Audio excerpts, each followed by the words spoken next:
Oh, hello, everybody. What is going on in the world?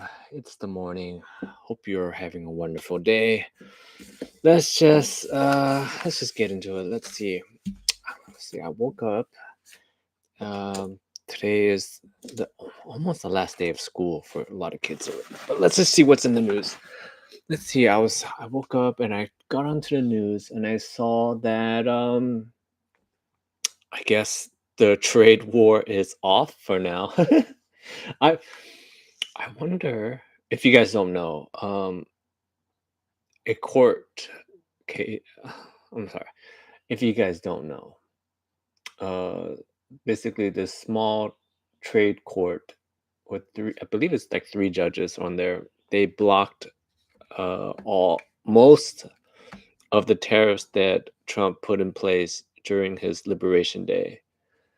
Um, I think this is very interesting because it kind of puts a huge wrinkle, I guess, on whatever Trump's plan is for the renegotiation. And m- I guess when I first saw this news, my first thought is, what happens to all the money that was already paid so far? I think that's the part that I find very interesting. Yeah, like there's all that other stuff that's going on with, like it's gonna mess up all the talks and whatnot. But I'm just curious to think like, what happened if they're pausing the tariffs and it's no longer they're saying that he didn't have the power to do that. What happens to all the money that was paid? Because naturally you would think that that would be returned, right? I don't know when I saw this news. I saw this late last night and went to sleep, and I was thinking about it all night. I was like, so let's just take any of the countries. Maybe we'll do China because they're the biggest ones, right? Tariffs were at 20%. That's normal. That's been there, and then it went up to 140 for like, was that like 2 weeks, a month? I think it was about a month or so that it was at 140, and then it dropped down to 30%, and so that's 10% more than what it was before Trump raised it. So what happened? What happens to all that money? Because it feels like I feel like what's going to happen with that money is that they'll get it back later. So in a way, the government gets to use that money for a while because it takes a while for them to sort out what's going on. Because Trump is going to fight this, and there's going to most likely they're going to hold on to the money until all the battles are over. That's what I'm assuming what's going to happen with the money. If you guys aren't aware, U.S. importers pay for the tariffs, and so that's their money, right? So I don't know. I find this very interesting that it's kind of like up and down, up and down. Money gets paid out, and now we're in this very, very weird situation where money is taken out from U.S. companies being held by the U.S. government, and you don't know if you're gonna get it back. I mean, in a way, it's almost like how taxes are already done, anyways, right? The taxes are taken out, and that's where you get your refund down the road. So maybe these companies will get a refund down the road on the end of the year. Maybe that's what's gonna happen. That makes a little bit of sense. But I do find. Oh my gosh. Okay, okay. I was thinking about this. Imagine you're like in the middle of negotiating. What's that guy's name? Uh Het No, it's not Het. It's the other guy. The Luknik? Is that his name? The Luknik, he looks like, and if he I feel like he even talks like it. he talks and looks like the if you remember Iron Man 1, there was, Tony Stark's business partner, right, that was, like, a little shady. He l talks and looks just like him. I think that's, every time I see him, I'm like, "That's the guy from Iron Man." Um, yeah, so imagine you're that guy, right? Because I think he's in charge, right, of, negotiating with all these countries with the trade agreements, and you're like he's like, "I got a deal together," and then the news breaks, and there's like, "No, we're good." Oh, I don't know. I just think that's very interesting, um, and if you don't know why the courts blocked it, and this is something I've mentioned a gajillion times too, and I was like, I thought it was Congress's job to do all this stuff, like control money and stuff. And then literally like 80% of the stuff that Trump's been doing lately is like uh the media's coverage has always been like, he could do that? And they're like, I don't know. Can he? And they're like, it doesn't say that he could do that. I thought that was that guy's job. And they're like, no, I don't know. And then they're like trying to do some like mental gymnastics on figuring out like if he could do it or do whatever it is. And supposedly, the whole reason why he's saying that he was able to do the tariffs in the first place was he declared an emergency, and this court basically said, "Hey, we're not in an emergency right now. You don't have the authority to do this." But yeah, we'll see what happens there. So as for now, trade war is back off, and then it got me thinking if everything is gonna get put back to what it was beforehand, that means we just think about this, okay? How many hours and time just got wasted for absolutely nothing? I don't know. Because like think of this, okay? There's somebody's job in the White House right now. Their job is to type up documents. I'm just saying this is just an example. One person. Their job is to type up documents and send them out to maybe other countries or whatever, right? So when trade war comes up, like type, send it out. Hey, Britain, you are now gonna get levied, or everything you guys send out, you're gonna get paid. You have to pay extra on. And like and then now they gotta they gotta get someone else to send something out and say, "Oh, forget that." So it makes you think like, and then all the media coverage and all the time that that was spent in the Oval Office, even justifying and talking about this whole trade war thing. But if things are gonna just go back to exactly how it was before, and they're gonna say like, "Hey, he wasn't allowed to do this in the first place," like literally just wasted. What are we on now? For day 100 and something of the first year, right? You just wasted a good chunk of that basically doing nothing. I don't know. We'll see how this goes. Um yeah, literally first few thoughts about this is, hey, you just wasted a whole bunch of time. And two, where does all the money collected go? And yeah, most likely it's gonna come back to the companies at the end of the year when they do their get their tax refund or whatnot, some kind of tax credit. Like, whoops, my bad. We took a little too much because, like, okay, my buddy, he's out here, right? And I use him as a good example because he imports a lot. I've know other guys that import very little or a lot or whatever, but he imports consistently. I think every week, and he told me that like his containers that were coming in went up to like And if you don't know, he manufactures clothing.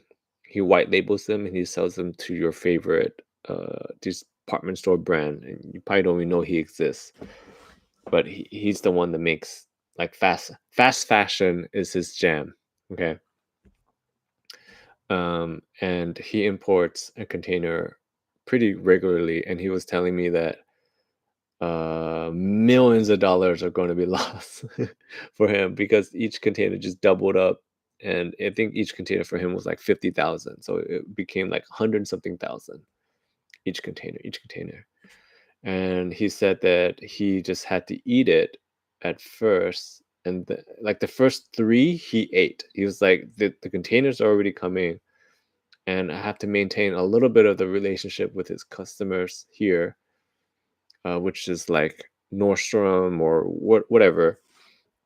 But then they told him that after that they are not going to be reordering, and he's like, "Ugh, I'm screwed. I'm screwed, man." I'm like, "Oh man, that sucks." And then so he ate that. So I was thinking like, since he ate maybe like $300,000 extra worth of like tariffs, where does that is that money gonna get returned back to him down the road? I don't know. We'll see. We'll see. What else is going on in the world? I thought this is a story that I find very interesting as well. About I had no idea that GNC was owned by a Chinese company. I had no idea about. There's like a few things I learned this morning. I thought that was very interesting. GNC just popped into my news feed, and that's literally not a company that I even think about anymore. Like, when's the last time that you even thought about a GNC? I mean, any of these, um, is there, I guess this is a question I have for the internet. Is there a benefit from buying like vitamins and protein powders and creatine and all those supplements from like GNC or what's the other one, Shop or any of these like brick and mortar stores, opposed to just buying it online? That's the part that I don't understand. How why do they have these nutrition shops? Is it you want to go talk to somebody and they'll tell you what you need to buy? Like, yeah, I didn't understand. I don't understand why would you go into a Shop or a GNC or any of those stores, because it feels like you're just gonna pay a little bit more for the same thing, and then you have to pay the brick and mortar like markup, you know. So I don't know. But anyways, apparently, GNC went bankrupt a while back, and they got bought up by a Chinese company. And if I'm understanding this correctly, GNC has contracts or some kind of agreement with the U.S. like U.S. military to have a GNC shop inside the army bases. And supposedly, allegedly, gotta throw it all out there. Allegedly, supposedly, I'm assuming they're claiming that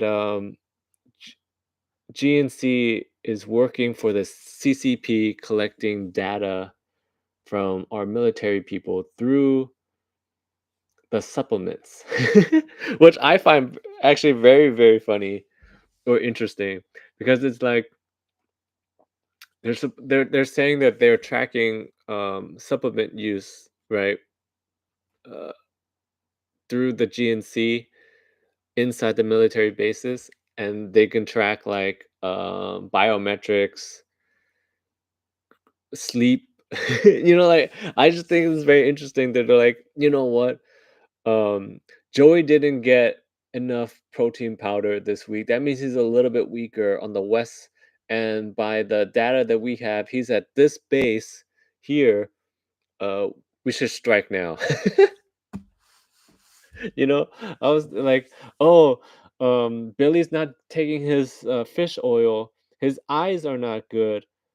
You know what, this whole army base, like, I'm trying to think like big picture, right? you're some kind of, just imagine you're some sort of like CCP strategist, right? And you're looking at the GNC data that's coming through, right? And supposedly, I believe they have them on like 80 bases. The GNCs are on 80 U.S. military bases, right? And they're allegedly, supposedly, they're tracking data, right? That's coming in from like purchases and supplement use and vitals or whatever, right? And they're like trying to figure out some sort of like advantage they can get from this. I'm just trying to think. Like, I think it's be very funny. It's like the guy's going through like, and he's crunching numbers, right? And then he sees this data point. It's let's just say fish oil, right? They're like, you know what? This military base in Idaho, they're not getting enough fish oil. Fish oil, fish oil, fish oil. Fish oil is good for your eyesight. Wait, is that true? Let me look that up before I say that. All right. Fish oil good for eyes. Okay, yeah. See, fish oil could be beneficial for your eye health. Okay. Let's walk through this. Okay. I'm a I'm a CCP nutrition data analyst, right? And then you see like, oh, this base in Idaho, they're not getting enough fish oil. That means the soldiers here, their eyesight is not as good as it could be. This is the place to strike. Like, I wonder if there's like a map in a basement somewhere over there that's like, because they're tracking like the, they're tracking like protein use, fish oil, multivitamins, or whatever, right? And they're like, oh man, this is the spot. Or oh, okay, even better. This is what we're gonna do. We're gonna use their information to counter use their information. You track which GNCs have been getting less shipments, right, or delayed shipments, and then the U.S. Pentagon will be like, "Hey, this GNC here, we've noticed a 5-day lag drop in their shipments of fish oil." I believe that they're gonna strike this base, right? And then they're like, oh, and then there's some other mind games on the other side, and they're like, you know what? We're gonna lag the shipments of fish oil to this base so we can strike another base. Like, I don't know. There's something there. So I think that's pretty interesting. I guess in this age where they are starting, at least the government, the US government, they're starting to look more into the Chinese government buying up like lands around military base. This would be a huge concern. So yeah, I mean, maybe it's something that they should look into. As I'm looking up this, that I saw that some lawmakers are thinking about banning GNC from military bases because it's a vulnerability to have a foreign company operating on US bases. So yeah, that's that. Let's see what else is going on in the world. I guess another big talking point right now is the foreign visas. It also popped up on my feed, and I was thinking about that this morning as I was making my coffee. Um, if you, I guess my main thought on it to begin with is that foreign students make up a huge chunk of the money, the revenue that goes into these colleges. I remember when I was in college, um, I remember talking to some foreign students, and they were telling me how much they pay in tuition.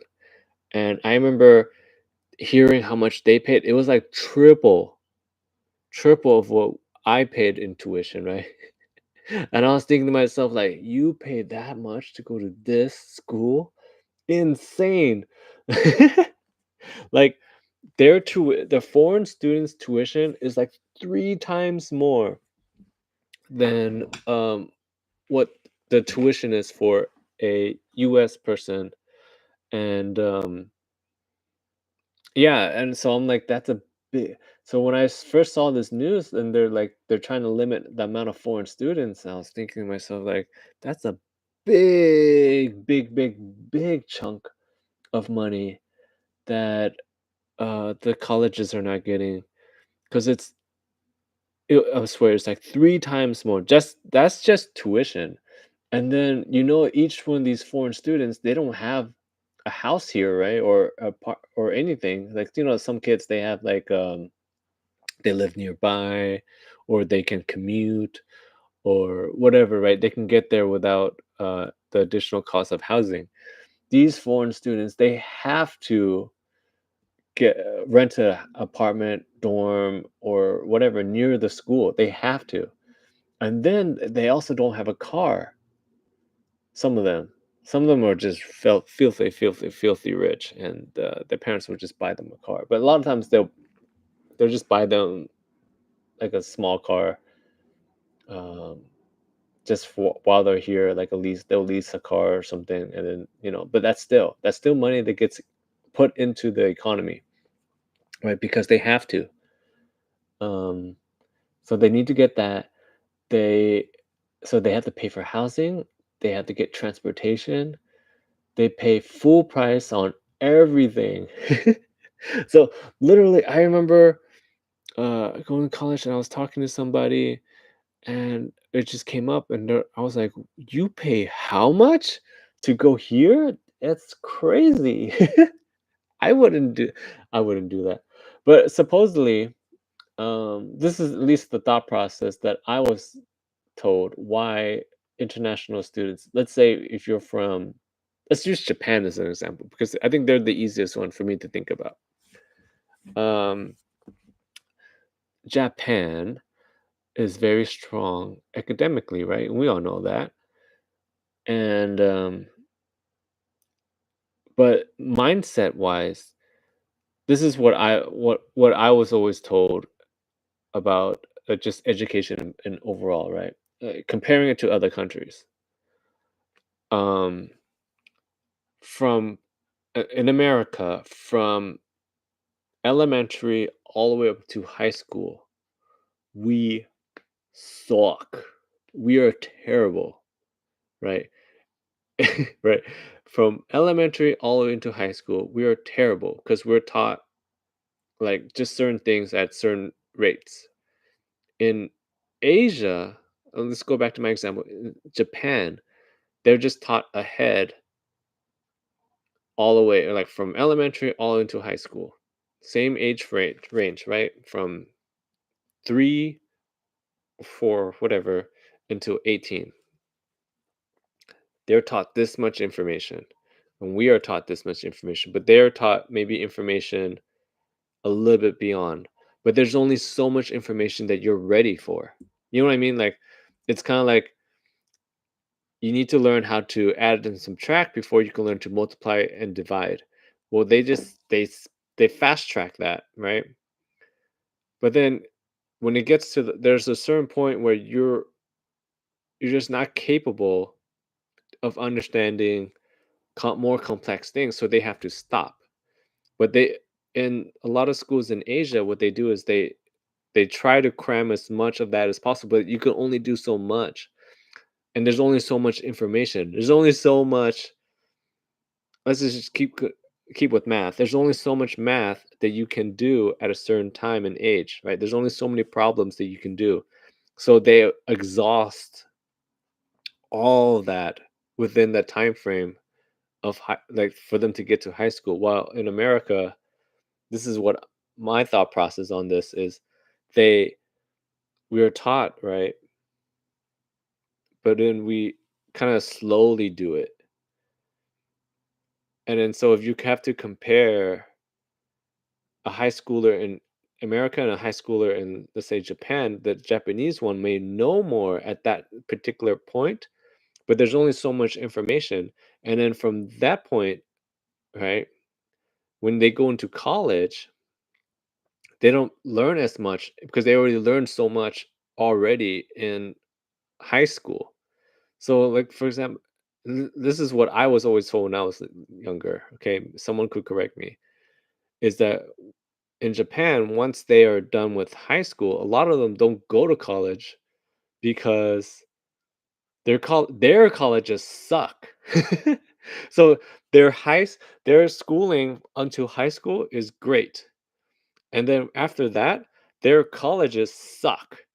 In America, our education from this point into high school suck.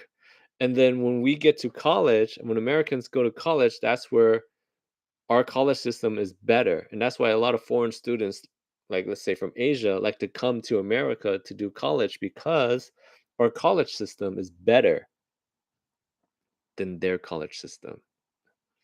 It's just that's the way I was explained why they would even want to come here because you're always saying, we always see like American education system sucks.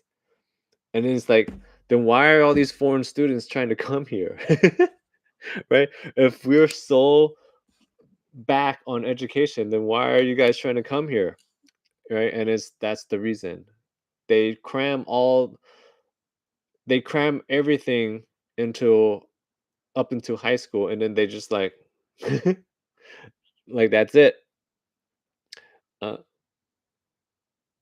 oh, oh, hey Joey, how you doing? Our public schooling education is terrible. No, that's true. That's part of what I'm saying. Where in America, like our education until that point sucks ass. It's just terrible. I hate it when I hate it when I have like cousins or wherever that visit and they're like, "Oh, you guys are so dumb." And I'm like, "I know, but there's only so much that you can learn. There's only so much mathing you can do until a certain point, and then you're gonna run out." And that's what I'm saying. That's why they come here to do college because you're not ready for the advanced stuff at a certain age. Right, and then I don't know why they slack off the other countries slack off on, when it comes to college. It's really weird. And the other thing I guess I wanna talk about about the foreign students, is that I feel like it's I think the justification that's being used right now is that it's like, "Oh, we're educating them and they're going back and then they're using our education against us," right? But the thing is that I feel like it creates a soft spot in their mind for America. One thing that I think about, you ever see the wait, you ever see those videos where they ask Americans to name any country on the map, and then people that could. Okay, you know what? I'm one of those people too. I am terrible at naming countries on the map. I know the basics, like the big ones, but if you start asking me about like Slovenia, Lithuania, I'm like, what? No. I know where France is, I know where Spain is, I know where the UK is, and I know like a lot of the Asian areas, like big chunks, I know, but like you start asking me, oh, Middle Eastern countries, get out of here. It's not happening. It's not happening. If you ask I think it's just more like in America we're more I feel like it's because America itself, we have to learn the states.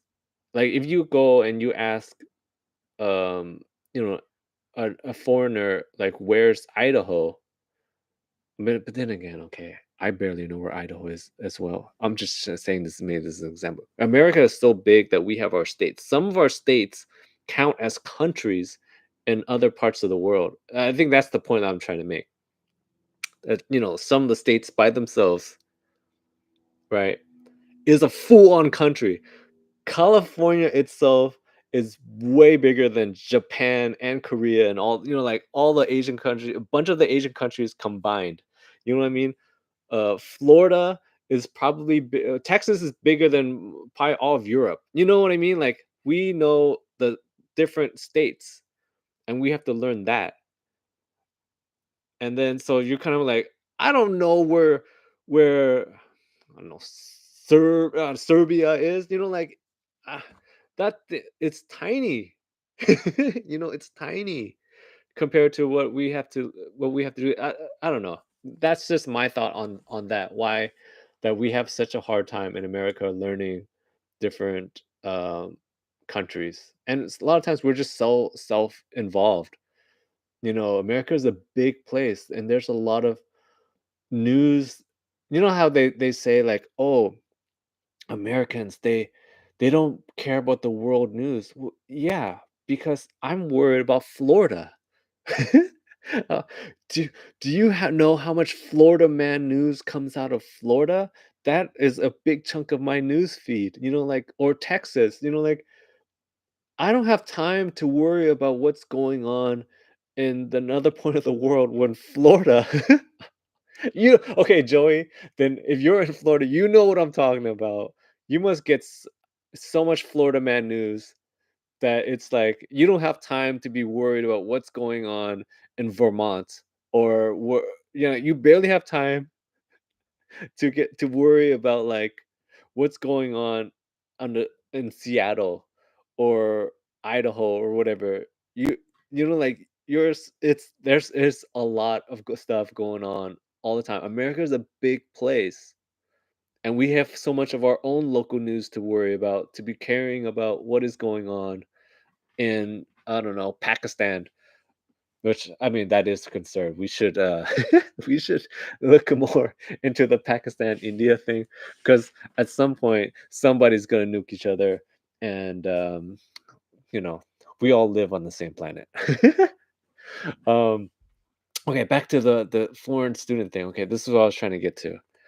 When they get educated here, I feel like it builds a soft point for them for America. Let's do an easy example would be, what's his name?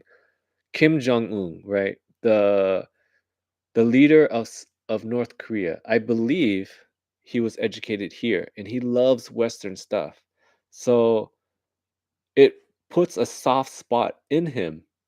When they get educated here and they go back, maybe if they're working, let's just do this as a great way, hypothetical, okay? They come here and they learned, I don't know, let's say nuclear programming, right? And then they're done, and then they go back, and now they're working for the CCP building, doing their nuclear programming, right? And at some point, maybe someone orders them to send a missile over, right? Like, we want to take out Wyoming. We hate Kanye and his farm. Kanye pissed us off, and we want to take out his ranch. And maybe while this programmer guy was here in America, he heard some Kanye music, and he's like, "But I like Kanye. I like the old Kanye, or whatever." And he decides not to launch that missile because he remembered that time that he was here and he heard some Kanye music. I don't know. Somebody, you know what I'm trying to say. And it built a soft spot in him. Kim Jong Un has a soft spot deep down in America, but he loves Western stuff. It's because he was educated here. It it pushes our agenda out there. I don't. There are so many foreigners that I know that come here, they get educated here, and then when they go back, they love American stuff, and they secretly are trying to work with us. Now we might get him.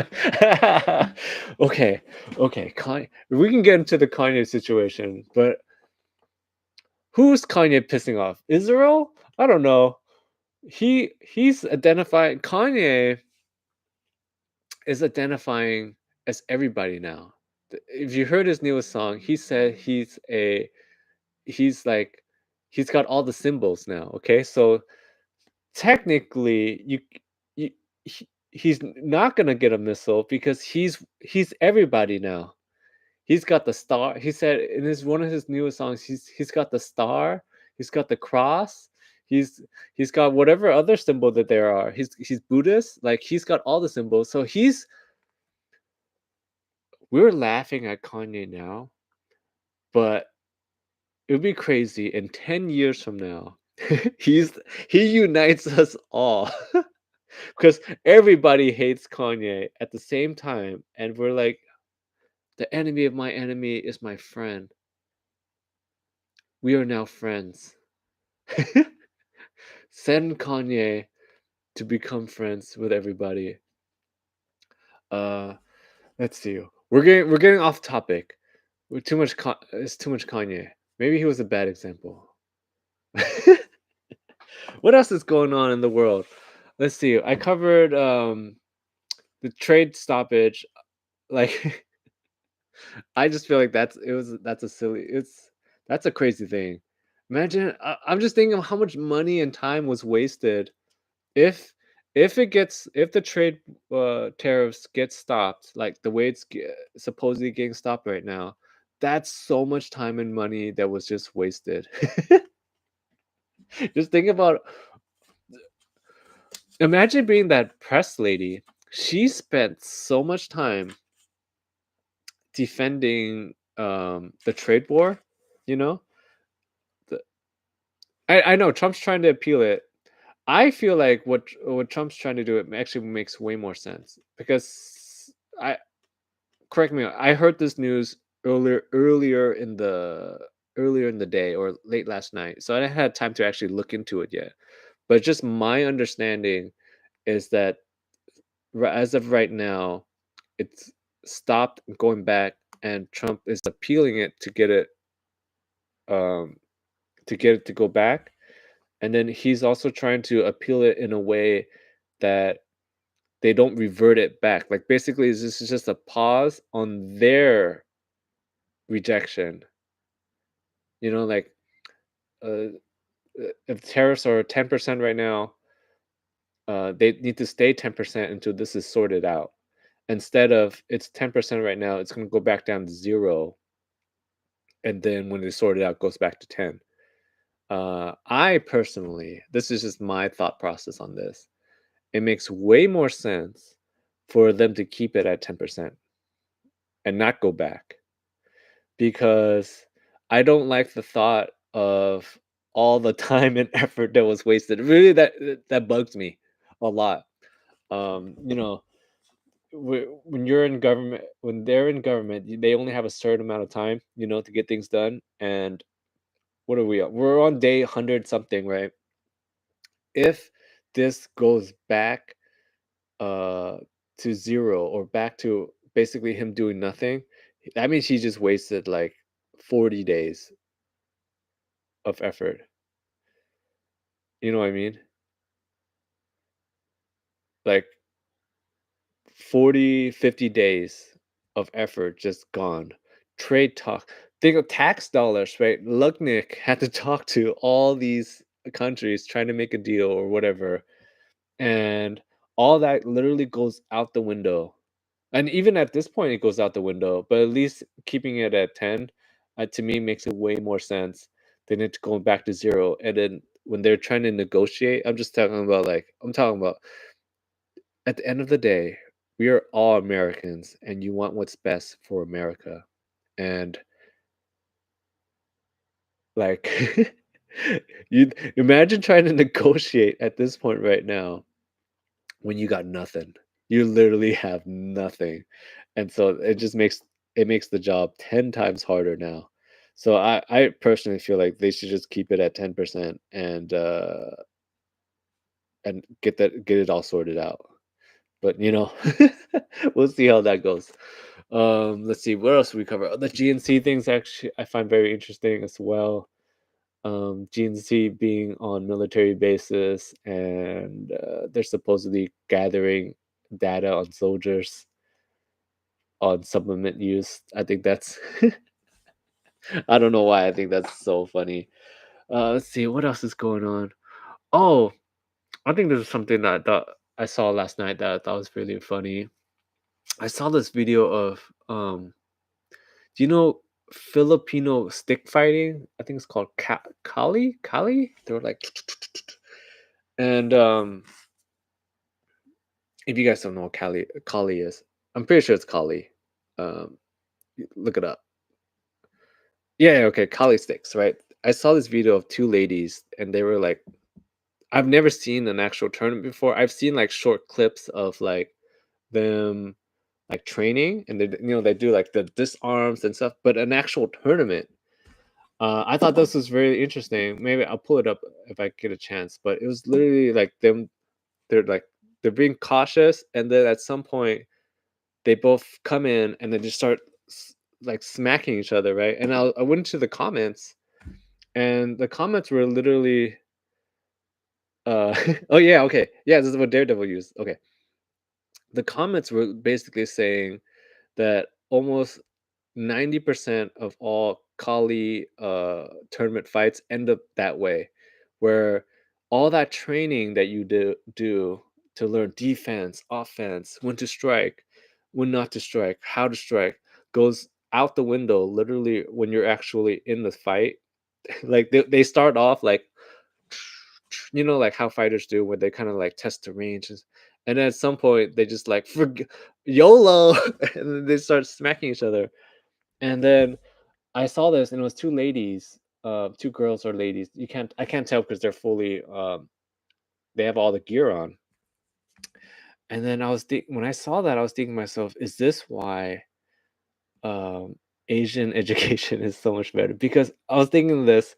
Imagine if that one of those ladies is your mom, and she can smack the crap out of you like 80,000 times. Like, you gotta be. And then I was thinking, like, there's no American equivalent to that, where at least Americans, they don't. I'm trying to think, there's no sport that the ladies do that would be equivalent. I don't know. Because I'm like, there's no. Maybe jujitsu? Maybe like you're maybe you piss off your mom, and then she just like gets you in a good triangle, you know? Like, how dare you?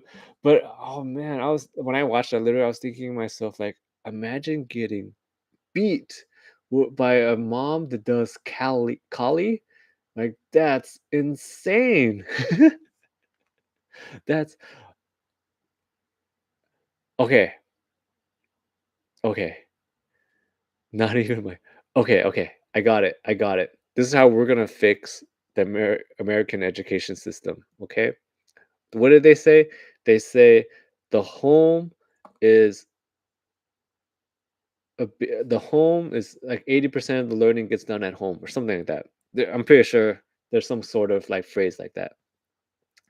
If every lady, every girl learns a little bit of Kali, make it like a semester class, I am I wonder what is the correlation to Kali, you know, and grades? I don't know. There's something there. What else did saw the other day that I thought was interesting? Oh, this is interesting. Today I saw that there a lot of cities are trying to get rid of the boot, and they're gonna start putting this thing called the barnacle on your windshield. And so if you don't pay your parking tickets, they put this thing on your windshield, and then you can't see and you can't drive. And it's like it's got GPS on there, and you call the number and you pay, and then I guess that's how it comes off. Like they boop boop. And I was thinking, like, dude, that's a great way to that's a great way to blackmail somebody. I'm pretty sure someone else can figure that out. I don't know. Just um what else is going on? Oh, this is more relevant. Oh my gosh, this is more recent. It's free. Wait, it's free to replace your windshield? Interesting. Because I think that was the issue with the boot is a lot of people what they did. Oh, interesting. Insurance has to cover it. But if you're not paying your parking tickets, what are the chances you have money to pay your insurance deductible? Oh, I hate getting the windshield is like at least here in California, right? There's a lot of like construction going on and our roads are terrible. Our roads here in California are terrible. I've talked about this before. I think they said something about they want to start implementing a tax on how much you drive now instead of gas tax because there's so many electric cars here in California that they're not getting enough tax revenue now from the gas pump. So they don't have supposedly they don't have enough money to fix the roads. Right? I was like when I heard this, I was like, it makes sense. Who knows if it's real or not? But it does make sense because when I'm driving around, I see gajillion electric cars, and none of these electric cars are getting gas anymore, and so they're not paying into the gas tax, which they use to fix the roads, and so the roads are shit now. But at the same time, some of these roads have always been crap, and before the electric cars, um, and then that doesn't get fixed. So who knows? But I hate it. Doesn't okay, yes. California and New York, I believe, generate tons of tax money, but who knows where does it go? Who knows? Who knows what they do with it? I, I I like this. I heard this idea a while back.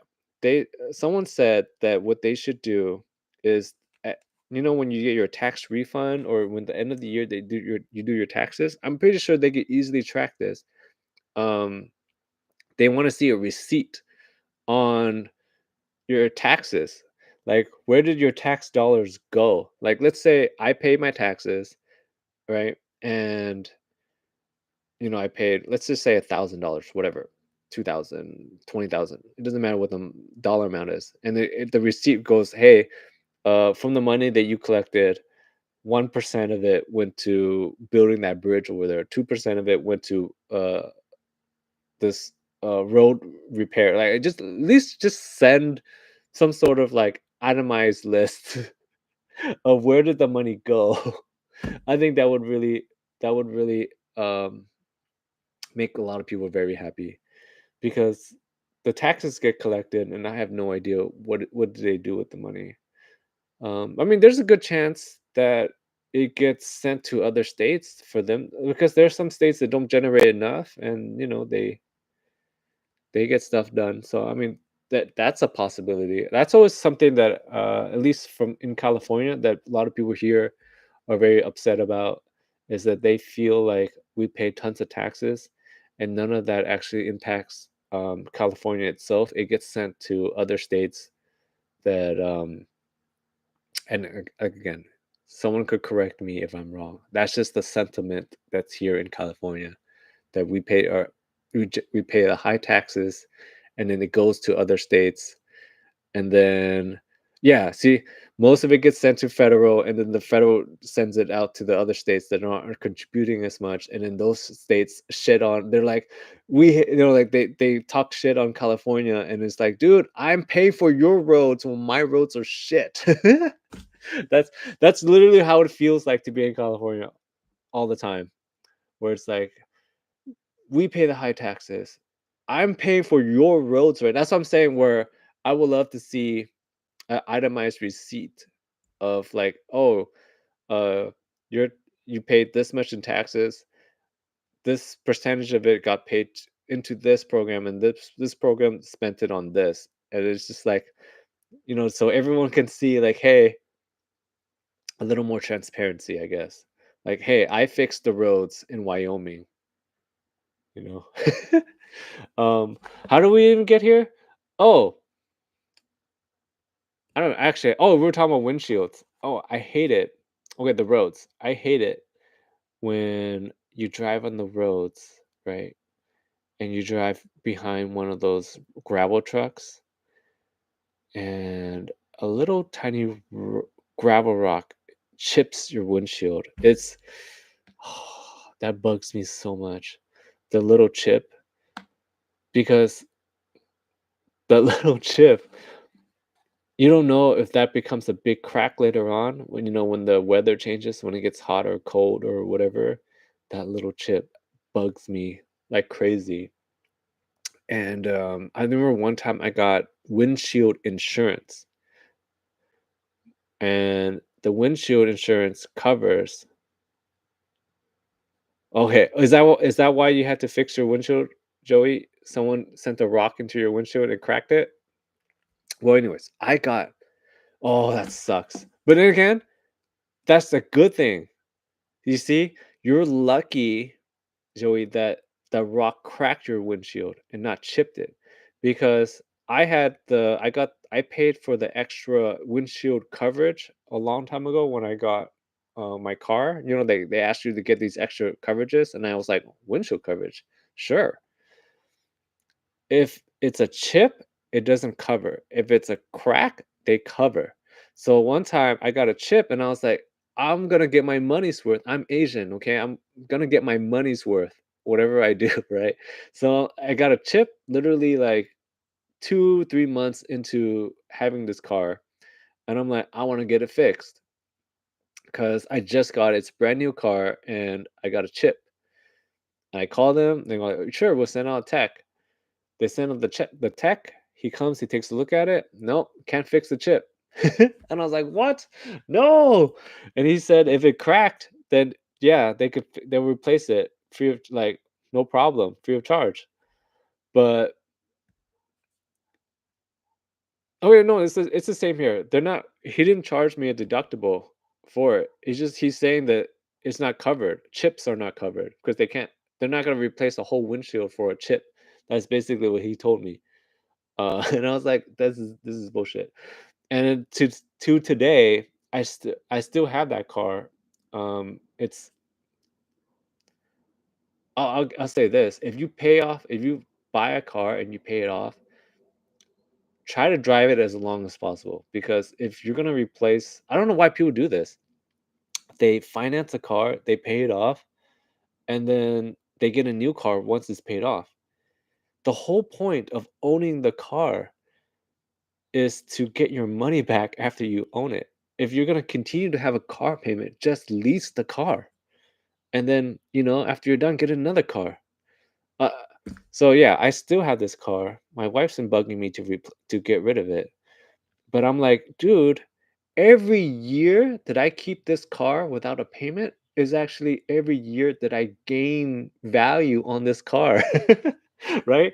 And so this car right now, I think is like 15 years old, and she's like, get a new car. I'm like, no, it still runs. I'm telling you, every year that I keep this car, it's making us money.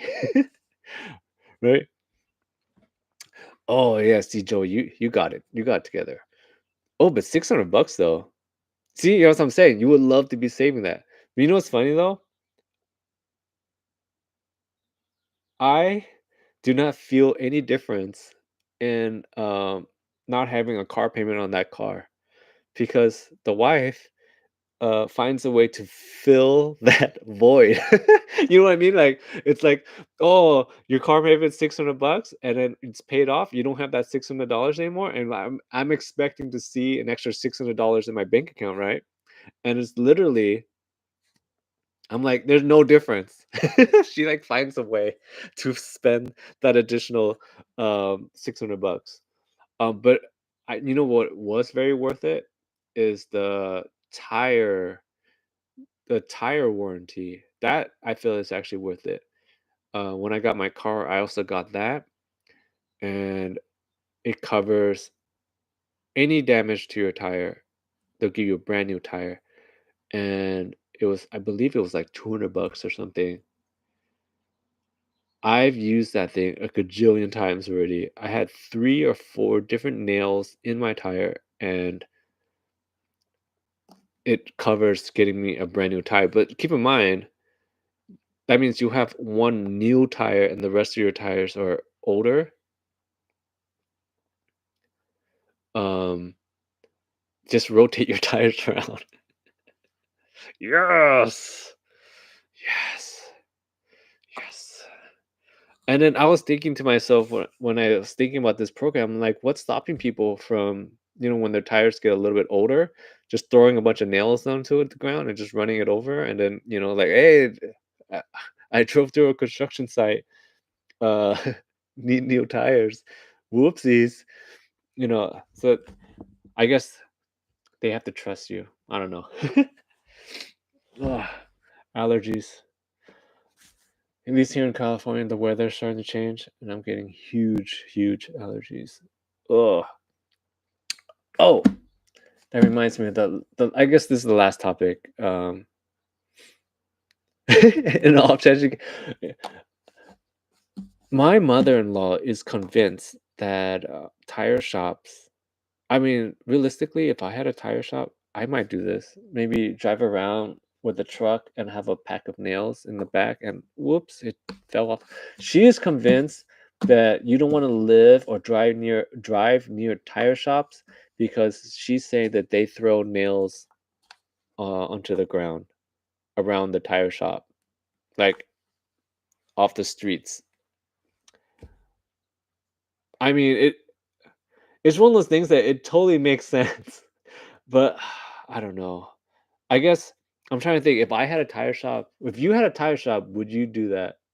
Not maybe not on purpose, but maybe you have a flatbed truck and then you go to Home Depot and you buy some nails and you just leave it in your back of your truck.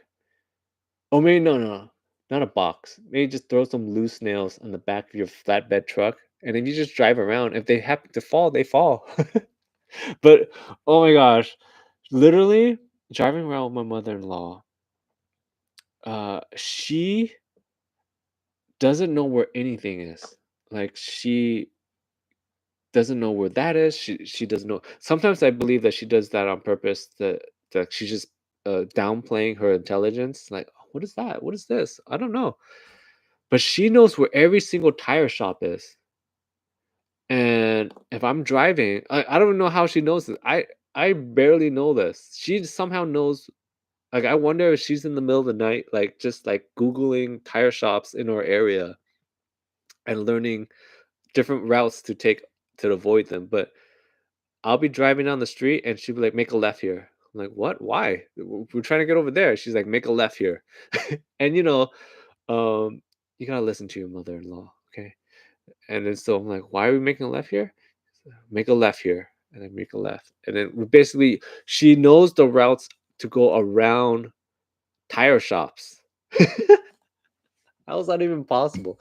Like, sometimes we'll be in an area that I've never been to, and maybe that's what she's doing. She's like Googling tire shops. She's be like, go this way, go that way. She like drives around all of them. It's insane. But Elon is back at Tesla, and they're rolling out the new uh, Tesla taxi. I think that's pretty interesting news. Some people say it's rushed. Who knows? Because they're I mean, they're a little slow because they have Waymos now. Then I haven't has anyone tried a Waymo? I've seen clips of them on the internet. They're not in my area. I'm not in a big city. But Elon is back, and their new big project at Tesla. Yeah, that's the self-driving taxi. Waymo's been, I think they've been doing it, and Tesla is just starting to roll out their self-driving taxi. And I guess people are concerned because Elon basically made this deadline. He said a while back, and I guess this is the first time that he's ever kept to a deadline. I guess he has a history of missing deadlines, but he's like, I'm doing it on this date. It's happening. So I guess the date's coming up, and he's certain that it's coming out. And they're rolling out a small fleet, I believe, like 20 or so self-driving taxis in that Texas Austin area. And the concern that people are having is that it's they feel like that it's rushed. Where, just for example, the Waymo, they've been working on this exclusively, I believe, for okay, but the self-driving taxi is different. Okay, the difference between, because the Teslas already have that self-driving thing. The difference is that if something happens, you can grab the wheel and stop and like do something about it. These self-driving taxis, you cannot. I don't believe there's even a steering wheel for you to grab onto. If you're a passenger in there, you have to trust an Elon, you know, trust an Elon uh, to get it done. And so the issue that people are seeing, yeah, okay, so this is the issue, right? Is that the Waymo, I believe, this is what I read this morning, is that they use like infrared cameras, lidar, like all these different detection systems, right? And Tesla, to meet this deadline that he's self-imposed, and I deep down I know why he's doing it. It's because he needs to, one, Tesla's not doing very well, and he believes this is the future. And in a way, I feel like this is the future. And I think about my kids like they don't need to learn how to drive. Um, Waymo's taking up market share. They're in multiple states, and Tesla's behind. Coming in, they're the underdog now in this thing. Where in the way in before they were the leader in it. They were the first ones to have the self-driving thing, and I'm pretty sure that the Tesla taxi was a project that he thought of a while back. It's just it was slow. They were slow to work on it. Maybe he has got too many projects going on. Who knows? But now he's got a speed track to catch up now because they're just launching Tesla taxis in one city, while Waymo is already operating in multiple cities, and they got to catch up. Um, okay, that that's a future concept right there, Joey. I think that's gonna happen eventually. I feel like that's gonna happen once everyone switches to electric cars. If that does happen, then I'm pretty sure they can easily add in a thing where they all know where everyone is. So that's probably coming. That's probably easier to implement than. Sorry if I'm sniffling. Than anything else. But the issue with the Tesla rushing is that they're cutting uh, all like almost all the detection systems down to just cameras instead of having like infrared, lasers, and all this stuff that the Waymo has. Elon basically said all that is unnecessary. We're just going to use cameras to do what they're doing, and supposedly they're using. I'm not gonna get bogged down by the numbers, but supposedly the cameras that they're using are less or lower quality cameras than the cameras that are on an iPhone right now, or supposedly. But maybe it doesn't. Maybe this is just a talking point that a lot of people are saying just to, make it to shit on it. Maybe it's not necessary. Who knows? But people are concerned that he's rushing it and using less detection systems, and he's just rushing it into market. So we'll see. We will see how this goes. But I do feel like the future is self-driving cars. It does make sense. We're already moving that direction. But okay, imagine how crazy the impact this is going to have on the economy. Self-driving cars. Uh, you just walk. Okay, think about how happy bars are going to be. They're going to be so excited for self-driving cars.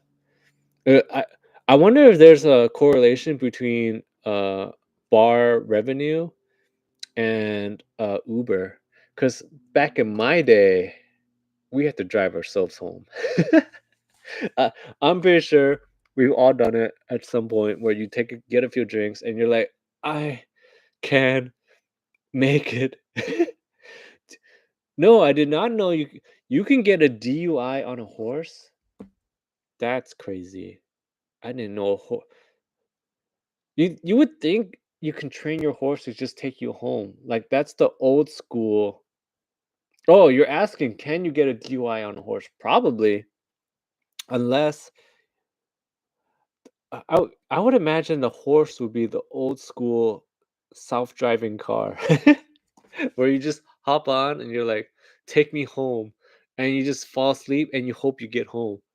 I'm pretty sure that's the same experience that you can have with one of these self-driving cars after a night on the town where you're like, you get in the robotaxi and you're like, "Take me home."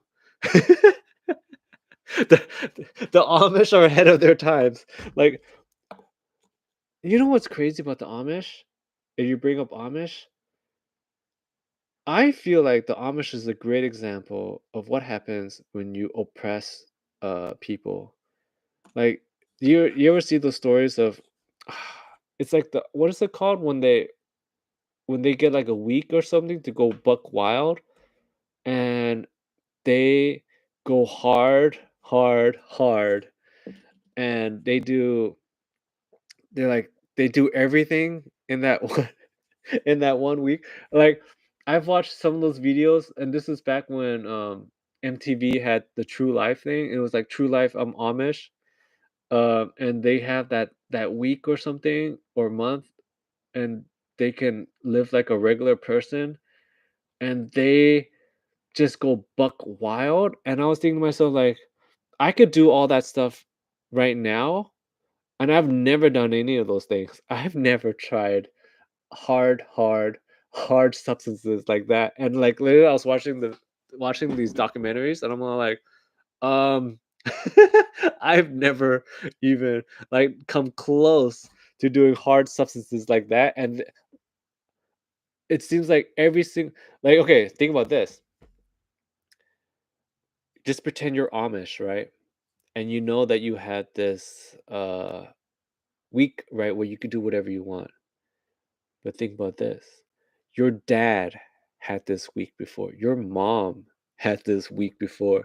And your grandfather had this week before. So as you're knee deep in a pipe, you know, uh, on substances or whatever, smoking, whatever fumes are entering your body, your dad and grandfather, mom, grandma all did that before. So that's crazy to think to me that a good chunk of the Amish population has tried some crystal, you know, and I have never even tried it. I don't know. I just think that's pretty funny. Okay, do you know Signal Island is a tribe completely disconnected from the world? No, I've heard about that. That's the place where they like got the guy right where he tried to go over there to spread the word of God, and they you know they just took him out. Is yeah, that's the place, right? Um, what do I think about that? I do wonder. th- Hearing stuff like that reminds me of like Avatar or like is it Fargo? Is it Fargo? Fungali? The where Avatar got their story from.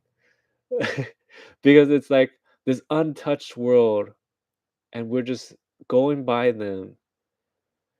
Like that's okay. Okay, this is what I'm thinking. Where's where I'm going with this now.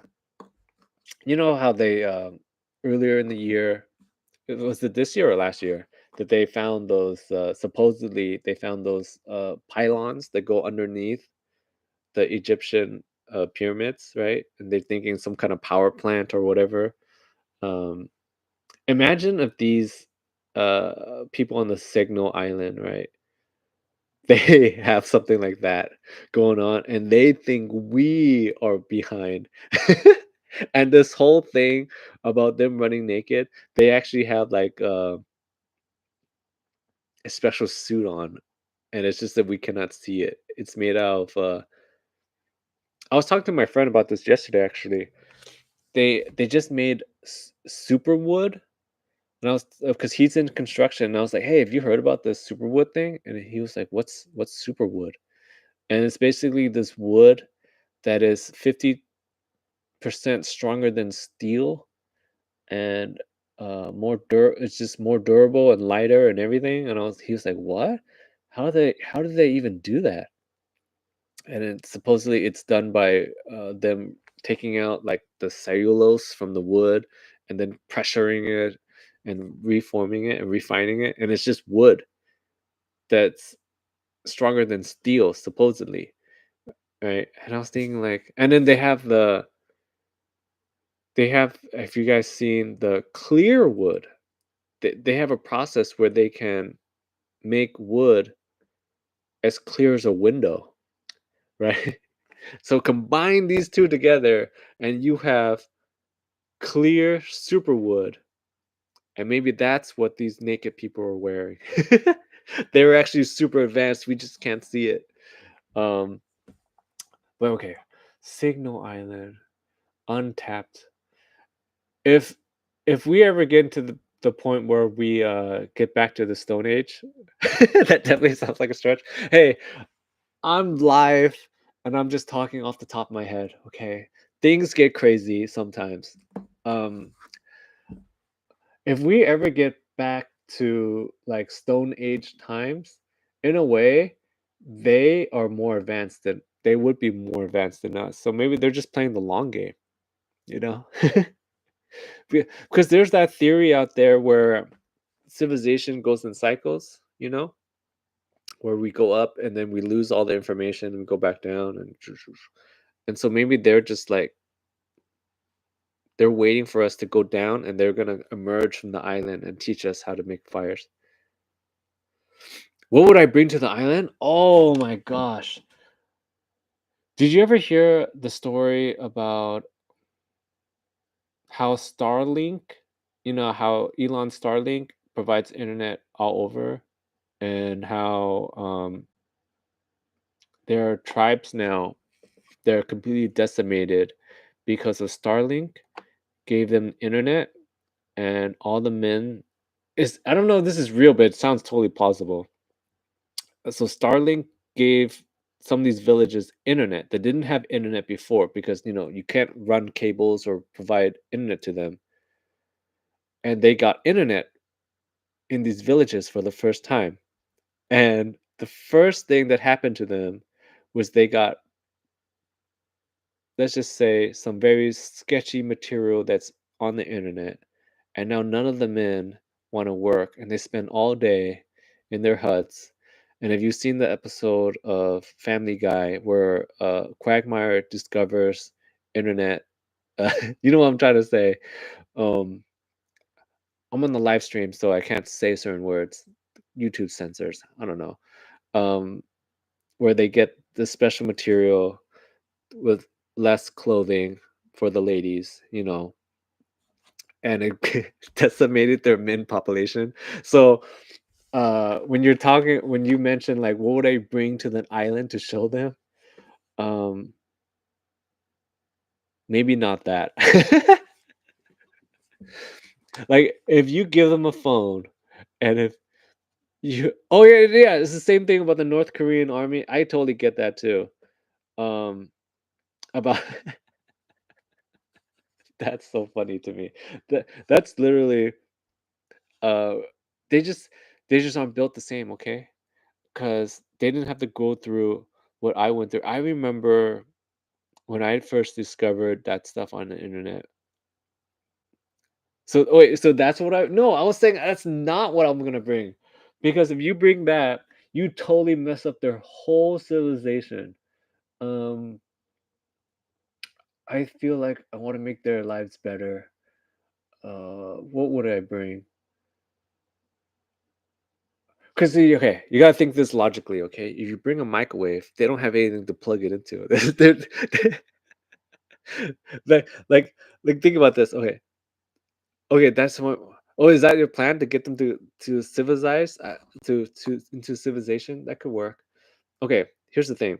You give them a microwave, right? Just using what you said earlier, you microwave for a phone or whatever. What are they gonna plug it into? A tree? They're like, what? Why did you give us this box? um, why did you give us this box? What is this box for? And then you give them a microwave, right? And they use it to like they just use it as a box because they're like, oh, I guess it's a nice box, but it's really heavy. Like these people, a light bulb. A flashlight.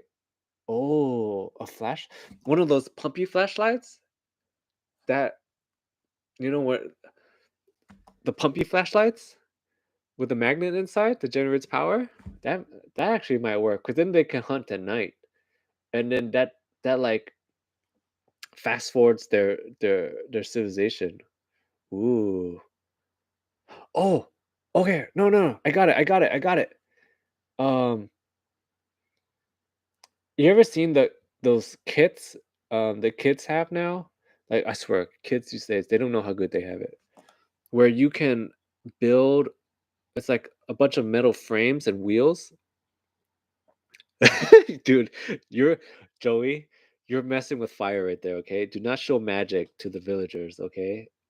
Oh, wait. We've seen Star Wars, right? C-3PO showed them magic and he became their god. In a way, you could spin it and you could be their new Jesus. Ah. This guy made made light come from his stick. Like you bring a flashlight and you're like pumping and they're like you make it dramatic. You're like ooga booga booga booga bah! And the lights come out and they're like, "Oh, what is that?" And you're just like, "Go okay, if you take this dream out of context, and I'm just going like this, right, and not say anything, it's gonna look pretty wild. But no, it's you got flashlights, right? And you're like, pew, pew, oh, that would be amazing. They would freak out, right? And then you could become their Jesus, and that's how you get them in. You lead.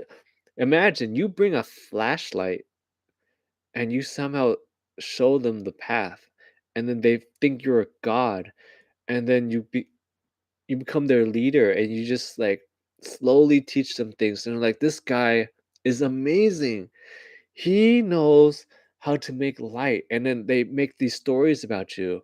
He knows make light, he purifies the water through a straw, like he puts the water through this funnel and it becomes drinkable water, and it's you just have one of those filter straws, you know. And then they're like, like the classic Jesus story where he turns water into wine or whatever. He knows how to heal himself. You're doing the finger trick, like don't mess with him. And then they write, and as time goes on, your story, you become the new Messiah just by bringing a flashlight, or they're gonna shoot you with a bunch of arrows. Like in business, you learn risk reward. This is your risk reward. You can either become their god or they're gonna take you out. So you gotta think to yourself, do you want to become a god? Yes or no? And then what were you willing to do to become a god? Were you gonna take this risk of getting taken out? um, I think that's pretty good. That's definitely what we need to do today. We need to figure this out. Well, okay, back to what I was gonna say before I got distracted by your magic. What would I bring? I was thinking maybe one of those kits that you can use to assemble uh different things with. Like, I know my kid, I saw this and I was thinking about getting this for my kid. It's basically a kit that comes with a bunch of parts, and you can make a motorcycle out of it. You can make a car out of it, and you can make a bunch of different things, and you bring that to them, and you make them a car, and then later they can look at that, and they can Gilligan Island their own car out of it, and then maybe that'll fast track their civilization because now they have vehicles. They can Flintstone their way through the forest. Um, maybe that's because I'm trying to think what tech that I can bring that would actually be that can actually be part of their that they can actually use. I don't want to bring any electronics because they don't have anywhere to plug it into, and then once it runs out of power, it's out of power. So yeah, I don't want to bring any electronics. Fishing pole is a good idea, but I'm pretty sure if they've been living their way for so long, they know how to fish, right? Like some people are like, "Oh, I'm gonna bring them a gun." Like, yeah, that's great, but once they shoot all their bullets, then they're out.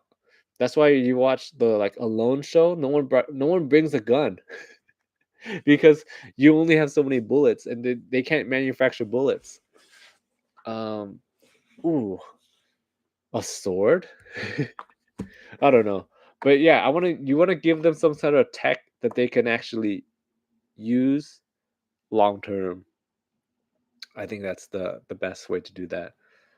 Um, Giving them the word of God, I feel like was a completely useless thing for them. Because you gotta think from their point of view, like, what is this? Like that guy trying to spread the word of God and getting taken out.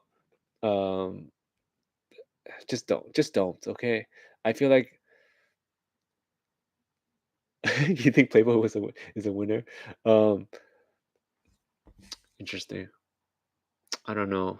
That's the terrible way to go out. Trying to spread the word of God and getting pelted by arrows. No, that's not the way. Oh, you know what? Maybe he just did it wrong. Um, Boating in is maybe that's not the way to enter into these civilizations. I feel like if he parachuted in, if you parachute in to this island that's inhabited by villagers, I feel like you have a way better chance of surviving and converting them. If you want to spread the word of God, if any of you guys, okay, they've attacked the planes because they don't know what it is. But if you parachute in and you show them I'm a person, oh wait, then again, all right, you bring up a good point. They'll try to just shoot arrows at you as you're coming in. Okay, but okay, my idea is if you parachute in, right, and you show them that you're a person and you parachute in, they maybe they'll think that you're some kind of magical being. Yeah, yeah. Because if you boat in, they're just like, that's just a guy on a boat. Let's just take him out. Um, like that's just a pale guy on a boat. He didn't get enough sun, so let's take him out. But if you parachute in, they're like, how did he do this? How did he? No, you float down like the Messiah, right? They just- Imagine if um the Messiah already came and one of these villagers actually already took him out. You know how like they I'm not really religious, but I don't care. I know the stories. You know how like you think like the Jesus is coming back, right? Imagine if he already came back and he's actually on this village, or he came and one of these villagers took him out. He like appears. He's like, "My children, I am back." Um, and then taken out. Oh, okay. They're naked, right? You show up in samurai armor. Okay, if you don't know, samurai armor is made out of wood. Imagine he comes. Well, supposedly the Messiah is Middle Eastern, right? So I guess if he did come, that he would definitely been deported by now. Okay, he's out of here. Not happening. Samurai armor is meant to deflect uh arrows. So you parachute in samurai armor, and their arrows, you get shot by a gajillion arrows, right? And you just continue to float down, and you just you shoot you like you knock all the arrows off, and they will for certainly think that you're a god. They're like, we're getting him with all our best arrows. Get him! And then you have like a whole porcupine body of arrows going on in your double samurai armor, right? And you just arrows do nothing. There you go. And then you just walk around in samurai armor. How trippy would that photo be? You know when how they take satellite photos? They take a satellite photo and there's a samurai in the village. And then someone's gonna be like, the Japanese are invading them. And then that's how World War III starts. Because they're gonna think that the Japanese are coming to take over another island. And they're like, we've seen the the Chinese are like, we've seen this before. Take them out. You would tell them your name is Shaquille O'Neal? Let me think. And what, you're gonna give them some is that the tech you're gonna give them? Icy hot? You're gonna be like, hey, hey, here's some icy hot. And they're like, whoa, what is this? It's hot and it's cold at the same time. And then you're like, yeah. And if you need insurance, follow the general. They're like, what's the general? The general insurance. Like, what's insurance? And then you spend all your time teaching them about insurance. And next thing you know, they they they they start the only thing they know about Western civilization is icy hot and insurance. And so they become the world's broker in insurance. Um, Dang, what is that name of that insurance company? They're the ones that sponsor. They if you need something weird insured, they're the ones that do it. What is the name of that company?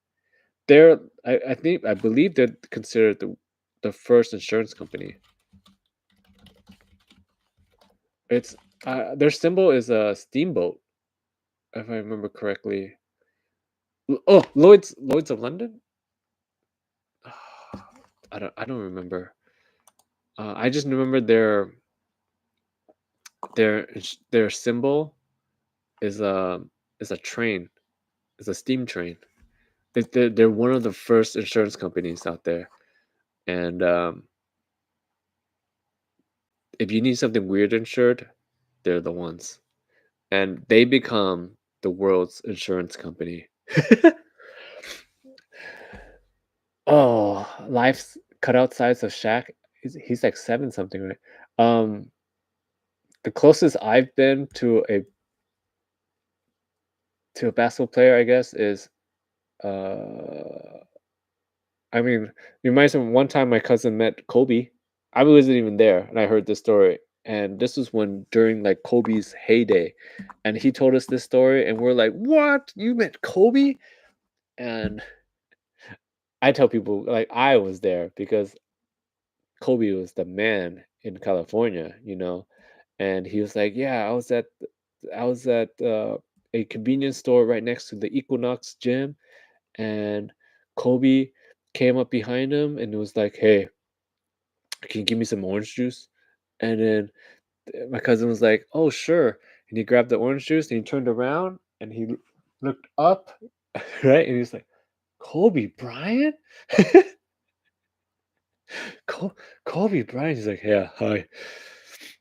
Uh, that's okay. I'm not a huge wrestling guy, but I met LA Knight. Probably, I have no idea who LA Knight is. I'm gonna look him up real quick. I stopped watching wrestling. Um,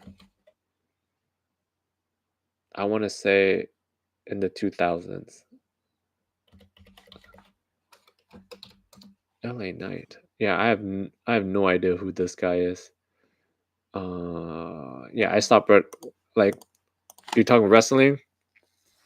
Ultimate Warrior. Like that's my era. Like peak Undertaker, Heartbreak Kid. Like that's my time. Uh, and then like so that's like a long time ago. That's basically it. But anyways, it's getting late. Thanks for hanging out with me, Joey.